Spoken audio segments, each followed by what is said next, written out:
Menu utama Kompas Petang, Saudara. Menteri Pertahanan Syafri Syamsuddin menyebut 15 kementerian lembaga bisa dijabat oleh prajurit aktif TNI. Adapun satu dari 3 hal krusial yang bakal direvisi dalam Undang-Undang TNI, yakni TNI aktif bisa masuk kementerian dan lembaga. Syafri menjelaskan selain di 15 kementerian atau lembaga yang sudah ditetapkan, anggota TNI aktif harus pensiun dini untuk melanjutkan penugasan. Saat ditanyai soal status aktif Letkol Teddy Indrawijaya, Menhan menegaskan kalau Seskap memang tidak tergolong lembaga tersebut, maka Teddy harus pensiun dari jabatannya.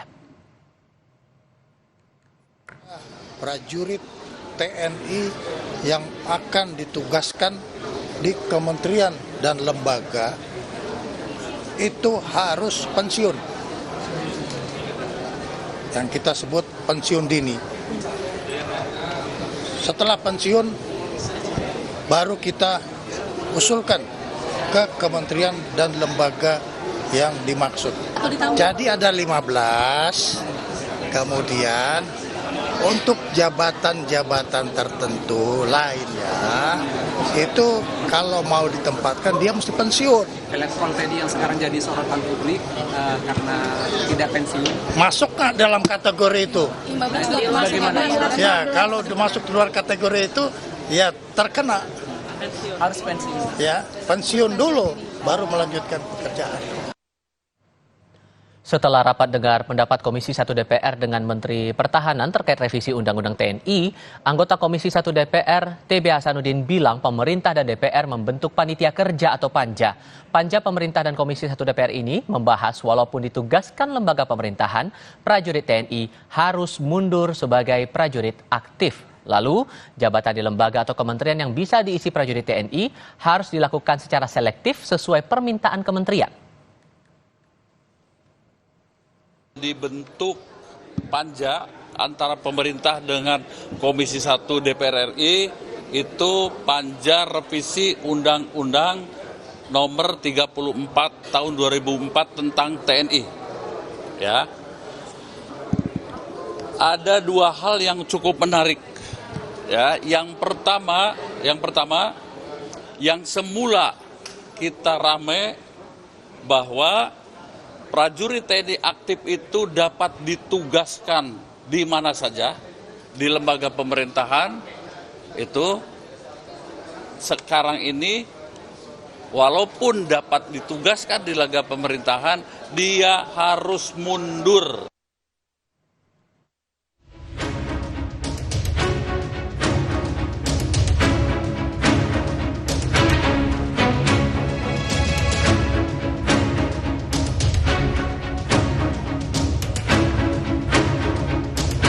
Revisi Undang-Undang Nomor 34 Tahun 2004 tentang TNI menuai pro kontra di publik karena dinilai sejumlah pihak membuka semakin besarnya ruang prajurit TNI menduduki jabatan sipil. Dalam rapat dengar pendapat umum membahas revisi Undang-Undang TNI di Komisi 1 DPR 4 Maret lalu, peneliti imparsial Al-Araf mengkritisi setidaknya ada 2.500 prajurit TNI aktif menduduki sejumlah jabatan sipil pada 2023 yang dinilai dapat merusak sistem ketatanegaraan. Jangan kembali tarik militer ke dalam ruang jabatan sipil. Jangan goda mereka masuk ke wilayah itu. Karena itu akan merusak tata sistem ketatanegaraan kita. Para pegawai negeri sipil punya harapan, punya mimpi untuk menjadi direktur, untuk menjadi pejabat. Tapi stop ketika mereka jabatannya diisi oleh militer aktif, diisi oleh polisi aktif. Tugas militer sebagai alat pertahanan negara, tugas politik penegakan hukum, Kamtibmas nggak usah masuk di birokrasi sipil. Sementara Panglima TNI Jenderal Agus Subianto bilang, semua prajurit TNI akan pensiun dini atau mundur jika aktif menduduki jabatan di kementerian atau lembaga. Jenderal Agus menegaskan hal ini sesuai dengan pasal 47 Undang-Undang Nomor 34 Tahun 2004. Jadi prajurit TNI aktif yang menjabat di kementerian atau lembaga lain akan pensiun dini atau mengundurkan diri dari dinas aktif sesuai dengan pasal 47. Pemerintah dan DPR terus membahas revisi Undang-Undang Nomor 34 Tahun 2004 tentang TNI. Dalam rapat kerja bersama Komisi 1 DPR Selasa kemarin, Menteri Pertahanan Syafri Syamsuddin mengusulkan agar ada 15 kementerian lembaga untuk dapat dijabat oleh TNI aktif. Tim Liputan, Kompas TV. Kami bahas soal kontroversi TNI duduki jabatan sipil ini bersama dengan para narasumber. Bergabung bersama kami Bivitri Susanti, dosen STHI Jentera, dan Abraham Srijaya, anggota Komisi 1 DPR RI, fraksi Partai Golkar. Selamat sore semuanya, apa kabar? Selamat sore. Awalnya dikhawatirkan ini tidak akan dibatasi, namun ternyata tetap dibatasi. Bedanya yang semula 10, Mbak Bivit, sekarang bertambah 5, jadi 15 lagi. Sejauh mana Anda membaca upaya untuk pembatasan ini, tapi ternyata malah ditambah dari 10 jadi 15 kementerian? Ya, saya ingin menyorotinya sebagai suatu fenomena tawar-menawar ya dalam proses legislasi. Yang pertama-tama pasti mesti kita apresiasi dulu bahwa masukan dari publik, tadi ya beberapa lembaga sudah diundang, Al-Araf tadi dari imparsial segala macam, berarti paling tidak didengar dulu. Nah, masalah jumlahnya itu yang harus diperhatikan. 15 itu tadi saya sempat baca sekilas, kan memang beberapa kementerian dan lembaga seperti Badan Siber, BIN, dan lain sebagainya, masih bisa dijustifikasi memang. Jadi di titik ini saya kira apresiasi dulu yang diberikan. Nah, tinggal nanti jangan sampai begitu panja, kan nanti kan panja ada detail pembahasan soal kemungkinan bahas perubahan kata-kata dan lain sebagainya, itu kita jaga jangan sampai bertambah lagi, dan juga mekanismenya seperti apa, pengunduran dirinya, dan kepastian poin utama dari pembatasan dan pengunduran diri itu kan supaya kompatibilitas antara sistem birokrasi yang demokratis, yang memang tidak kompatibel dengan militerisme, yang biasanya sistemnya komando. Kita tidak mau top down, tapi kita maunya bottom up. Nah, yang semangat itu yang mesti dibaca, jangan sampai nanti begitu dipanja, ada perubahan-perubahan lagi. Tapi sejauh ini dari 10 sampai 15, saya kira kita tidak sekedar bermain angka, tapi kita mesti melihat perinciannya, dan sejauh yang saya amati masih bisa diterima begitu. Yang penting masalah bisnisnya tetap harus dibatasi, dan juga jangan sampai boleh masuk secara otomatis dan tanpa batasan tertentu ke semua aspek pemerintahan. Yang bertambah yang saya pahami, Mas Abraham, ada di Kementerian KKP, ada Basarnas, BNPT, Bakamla, dan Kejaksaan Agung. Kalau dari DPR sendiri membacanya, kenapa kemudian ditambah ke 5 kementerian lembaga ini? Apakah ada masalah sebelumnya? Oke, pertama-tama terima kasih Mbak Bivitri. Ini yang sebetulnya dari kemarin saya mencoba untuk sampaikan bahwa penambahan ini adalah penambahan yang terbatas dan sebetulnya hanya memperjelas dari Undang-Undang 34 berikut dengan Perpres tahun 2016 dan Perpres tahun 2021. Jadi ini bukan hal baru. Artinya apa? Di Undang-Undang 34 tahun 2004 itu sudah ada 10 jabatan sipil yang dikecualikan. Di Perpres 2016 itu sudah masuk Bakamla, BNPT, dan BNPB. Di Perpres 2021 itu sudah ada Kejaksaan Jampitmil. Dan jadi sebetulnya penambahan RUU TNI ini yang betul-betul baru hanya satu, yaitu KKP.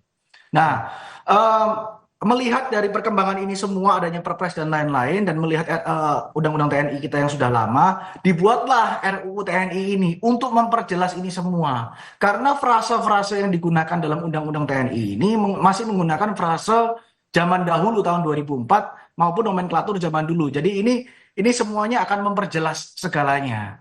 Jadi sebetulnya tidak ada yang perlu diributkan atau dipermasalahkan. Jadi ini hanya memperjelas dan memberikan batasan yang jelas pula. Terima kasih.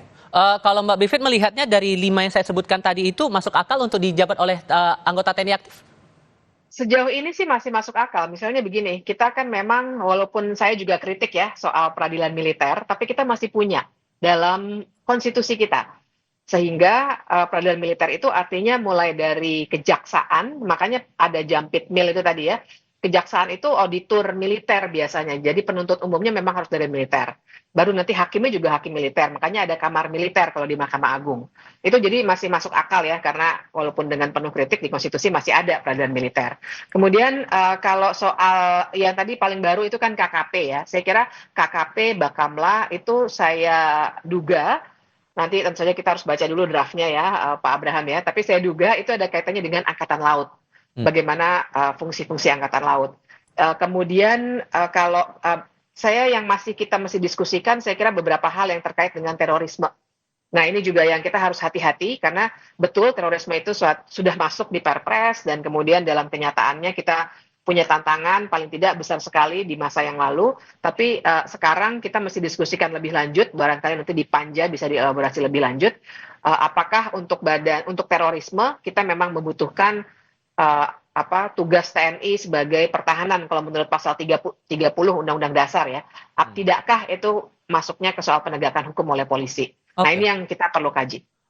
Dan Anda sempat menyinggung juga yang perlu diperhatikan adalah soal bisnisnya. Ini arahnya kemana nih Mbak maksudnya Mbak Vivit? Iya, karena terus terang saja saya dan banyak sekali orang masih punya kekhawatiran soal bisnis militer.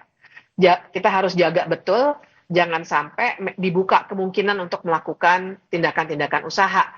Karena kita sudah punya pengalaman, bahkan dulu jangan lupa sempat ada tim khusus ya untuk membereskan bisnis militer. Dulu saya ingat sekali ketuanya Pak Eri Riana Harja Pamekasan itu.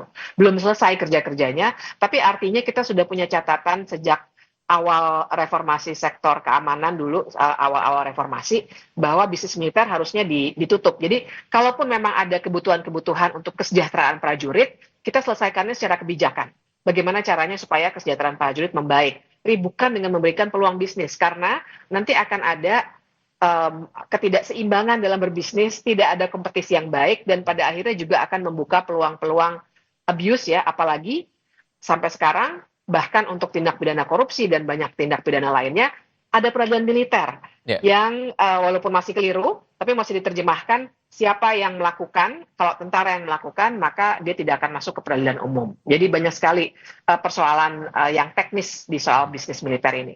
Soal ini mungkin Mas Abraham bisa berikan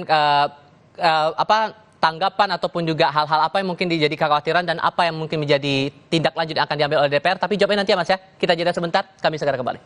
Masih.